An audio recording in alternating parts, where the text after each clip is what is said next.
Hey everybody, this is Chad Sakach. Enjoy this next face-meltingly awesome episode of SevOps with Aaron, Tyler, and Russ. Welcome back to another episode of SevOps with your host Tyler, Aaron, and Russ. And today we're talking about different kinds of storage architectures and why they matter. We're gonna kill it. Wait, architecture matters? A sand's a sand's a sand, right? Wrong! Oh sure, but you've got block and file and... Wrong! Oh, so it's like fiber channel or iSCSI or... Wrong! You're doing it wrong! Oh, okay, so we must be talking about more fundamental groupings of architectures here. Oh, okay, so there's 4 basic types, and they come with technical and managerial trade-offs. Ooh, and we're gonna tell them which one is the best, right? Wrong! It's not about which one's best, dude! It's about which one's best for a given workload. In other words, it depends! So here are the 4 categories that capture the entire current universe of persistent information. First, there's dual controller or clustered architectures. We're talking active-active, active-passive, or ALUA. ALUA? ALUA? It's asymmetric logical unit access. Oh! What? Alright, so short and sweet, y'all. It means that in a dual controller architecture, one of the controllers owns the LUN while the other one doesn't.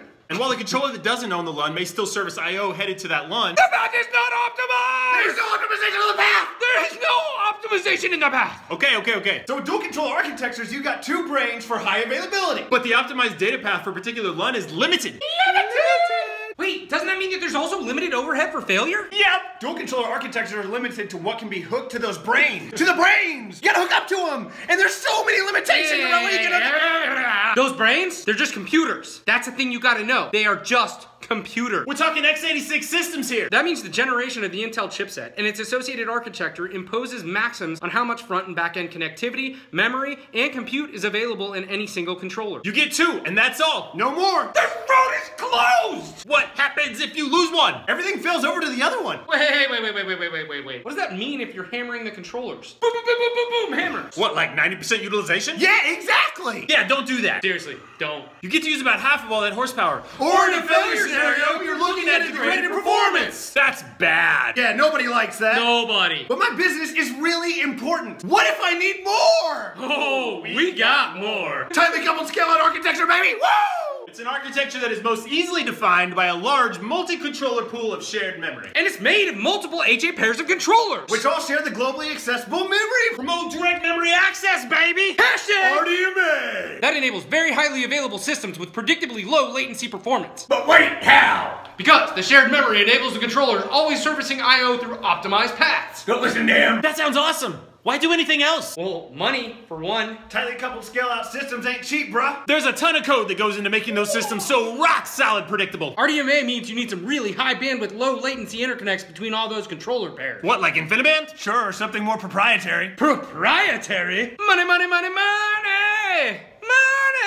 You're also limited in just how far you can scale. Oh wait, how limited? Think 16 or so controllers at maximum today. Unacceptable! I am web scale, baby! I am huge in every direction! I need more! Loosen up, dude, jeez. Fun. Nice segue. Next up is loosely coupled scale-out architecture. That sounds complicated. A little, sure, but it's awesome! Loosely coupled architecture ditches the HA controller pairs and opts for a resiliency through data distribution. Also, the shared memory, get it out of there! It's out! This comes with the huge advantage of massive, mind-blowing, face-melting scalability! It could cost you in the latency department depending on implementation, though. The more distributed your writes, the more latent the system! Sorry, I was late.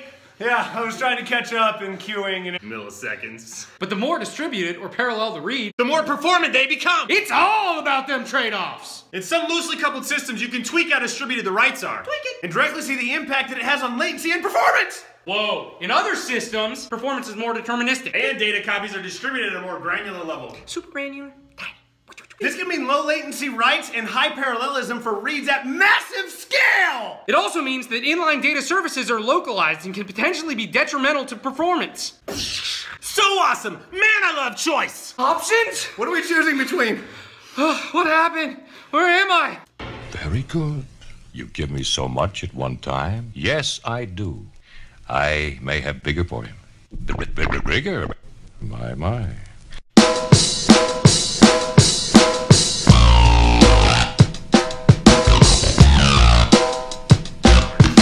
Let's talk about distributed share-nothing architectures! But sharing is caring, right? Not here, it ain't! This type of architecture makes massive look small! We're talking astronomical scale here! Off the charts! Let me just ask you one quick question.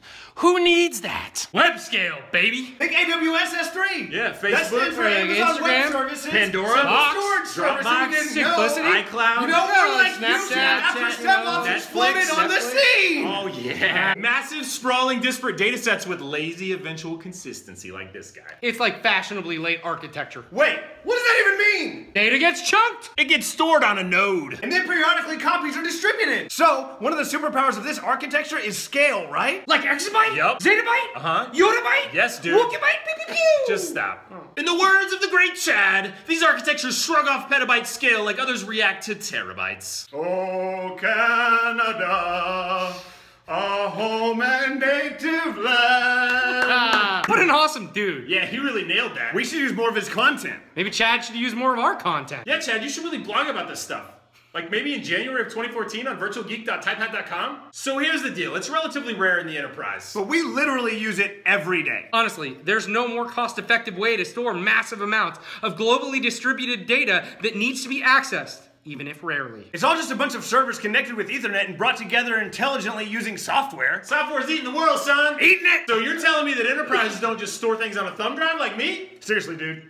Have you been paying any attention? What? No. Storage persistency is way more complicated and awesome than Yeah, that. there are tons of ways to cut this stuff up. But fundamentally, there are 4 architectures that you should know about. Dual controller, Tightly coupled scale out, Loosely coupled scale out. distributed shared nothing, and they all have particular strengths and weaknesses when it comes to providing information persistence. pretty freaking cool. And by cool, you mean lit. Radical dude. Peace! This has been another episode of SebOps, and I'm Tyler. I'm Aaron. And I'm Russ. And thank you, Chad Sakach, for providing incredible content, as always, and letting us SebOpserize it? You're the best, bro. Appreciate it. Thank you. This is a SevOps backflip right here.